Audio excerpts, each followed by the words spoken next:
Welcome to the Fantasy Football Prophet podcast, hosted by Craig Phillips and Jeff Torrey.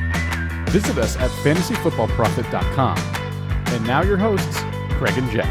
Welcome everyone to the Fantasy Football Prophet podcast. I'm Craig Phillips, joined as always by Jeff Torrey, and today we're getting into some lists here as we get, really honestly, real close to the season. It's starting to get there. We're our relegation league drafts start August 8th already. It's like a week and a half away. So we're really close. So we're doing some lists. Today we're doing breakout players. Jeff and I each have 3 players that we think are going to break out in 2021 and have, good players that were probably good last year, but they're just going to be even better this year. So we got those guys.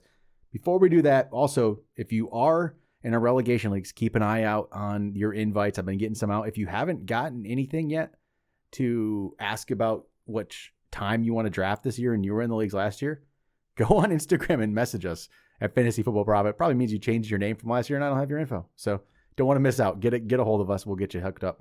So, but before we get into the breakouts, Jeff, quick on Aaron Rodgers. I want to start, looks like he is going to be back like we thought. Last week we had that little brief, this was after the podcast last week, but they had that little sports books pulled off the Packers because there's rumors he's going to retire and all that. That was like one last ditch effort from him, I feel like, to get something from the Packers, but it sounds like he's going to be back. They're going to have to do some contract reworking, but it seems like the biggest key is them getting Randall Cobb back. Did you hear that part of it? Is that going to be any fantasy? I feel like that's Rodgers flexing his muscle, or I don't know what that is. I might talk about someone in these next couple of podcasts that could be affected by that.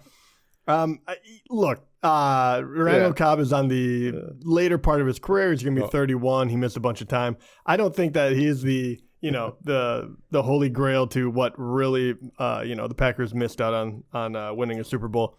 But I do think it's good that he's going to play. It's probably going to be a one and done the way I look at it. Yeah. He didn't want his career to be over quite yet. He can pretty much go anywhere he wants after this. So I'm glad maybe they can actually put it together and win something. They do have a pretty darn good team. Yep. I'm happy for him, and I'm happy for myself too because we love Aaron Rodgers. Right. We love picking him late every time. It's going to probably affect us a little bit in that.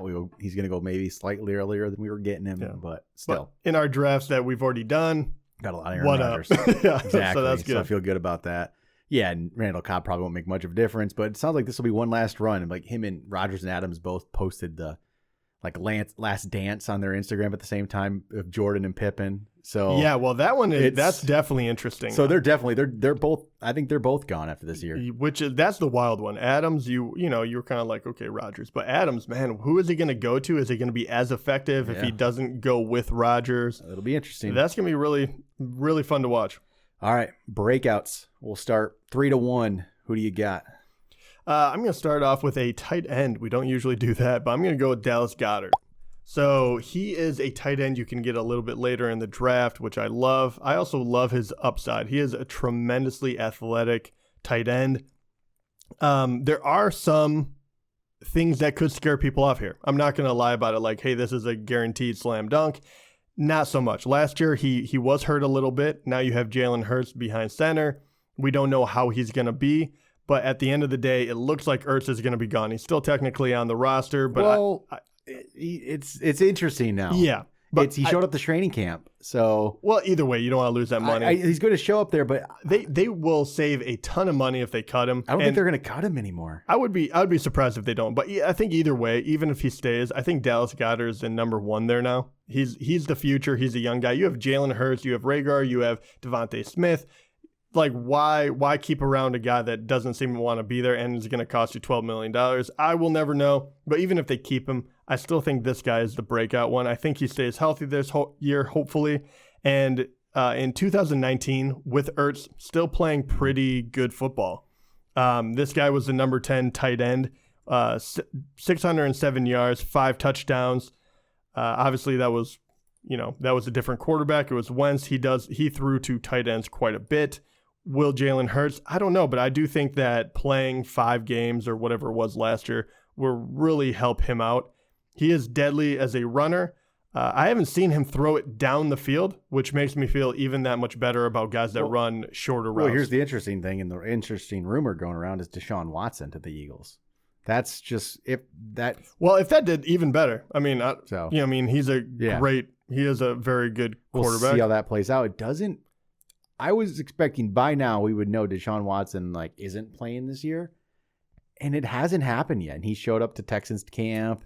NFL's not putting any restrictions on him yet. during It sounds like he won't even be disposed or something until February. It's going to take forever. So it's going to be really messy. I'm still hands off on him. As far as drafting him, if he plays and you draft him, you're going to get a deal. But at any point during the season, they could just yank him off the roster, right? Depending on how it goes. So he's a very dangerous commodity to have. All right, so Goddard though, and I mean, I like him too. It's just there's a lot of interesting factors there nowadays. There is. I think in this particular situation, I think talent wins out. And I think he actually has a few years on his resume. Yep. Everyone else as a pass catcher does not. It doesn't feel like the run game has ever really got going to the full extent. So, and Jalen Hurts will run the ball as well. So I do like it. They're going to have to go to someone. I think Jalen Hurts, even if he's not all that good, he will be a productive fantasy football quarterback. So that's where I'm going. And with tight end, we've said it a million times, but I mean,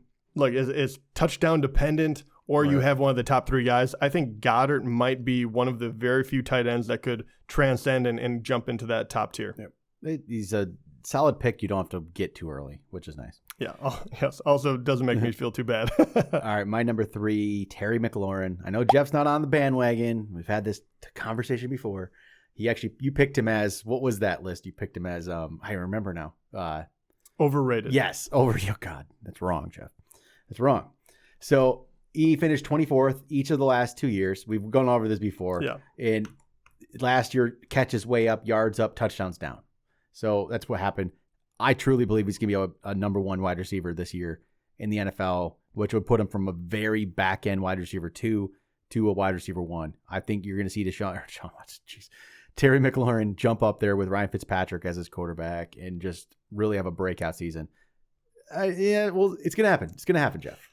Okay, I got to push back just a little bit. It's going to happen. Because I have to. So if he's going to break out, what does that look like for you? About ninth where I have him ranked right now. So he's going to be in the top 10 wide receivers? 100%. Okay. He's going from 24th to top 10. And you think that the only thing that has to change here is his touchdowns are going to go up because of Fitzpatrick? I believe so. Okay. 87 catches, 1,100 yards. That's a solid season. It is very solid. He only had 4 touchdowns. You give him 8, 9 touchdowns, he jumps up just that alone, he starts getting up there. So yeah, he gets close. I feel like the targets, I mean, I can't imagine those going up that much. Okay.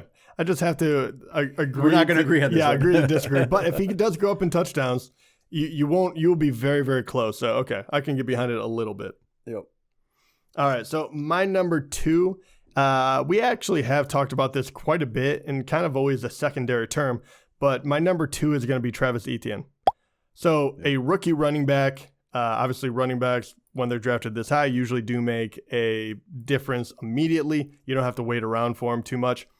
And I won't exhaust it too much because everyone kind of knows the deal. But hey, James Robinson did very well for Jacksonville last year, but they're rebuilding entirely. They spent a first-round draft pick on this guy. He was teammates to their franchise quarterback that they now have in Lawrence, and this guy does it all. He could be a bell cow. He can be a pass-catching guy. If the sky's the limit, if he figures out, the NFL game very quickly, and I think that Urban Meyer is going to find a way to get this guy in the game and get him up to speed very, very quickly. So as long as he doesn't just completely suck at pass blocking and get Lawrence killed, this guy will play a tremendous amount. And right now he's being overlooked because people are not really sure. They're kind of like, okay, is he going to be the secondary back? Is he going to be splitting time? Is it 50-50? How good is Lawrence going to be? I think Etienne is going to be a bona fide guy, and you're going to really like getting him and putting him on your team. So I think he's going to have a breakout year. Yeah, I'm on board with that. I don't have him on my list, but I love Etienne this year. I dislike James Robinson a lot. It's a strong dislike for the player. Okay, that's even getting harsh. It's just no. Again, it's not. I don't dislike James Robinson. I dislike the hype that James Robinson got, and people made him seem like he's some like ridiculous, amazing running back when he's honestly extremely average. Extremely average. Just average. Yeah. Average. And how much better is he than Kerryon Johnson? Not much. I know. I feel terrible for saying it. I would say an average NFL running back, which is still a phenomenal athlete and everything. But he was an average running back that had a great year. Yep. And I think that's what people are confusing. Yep, definitely. So, all right, my number 2. I went with CeeDee Lamb here. We have, again, that's the kind of player we actually haven't talked about much either, but CeeDee Lamb had a really good rookie season, really, when you look at it. 74 catches, 935 yards, and 5 touchdowns. And that's with the majority of the season having, Andy Dalton as his quarterback? That's without Dak Prescott. You throw Dak Prescott in there. CeeDee Lamb, I think, becomes a really good player. I think they're going to throw the ball enough. The defense still hasn't done anything to improve itself, right? Amari Cooper's going to get the ball, but CeeDee Lamb's going to get the ball a lot. Michael Gallup's fine. He's a fine 3. That's what he is. And there really isn't much to worry about from the tight end position or even catches out of the backfield too much. CeeDee Lamb's going to get a lot of catches. He had 111 targets last year already. I don't see why these numbers aren't going to go down for him. He's only going to be better. He was already 21st ranked. He was ahead of Terry McLaurin last year. So he was 3 spots better than Terry McLaurin. I truly think CeeDee Lamb is going to have a huge season.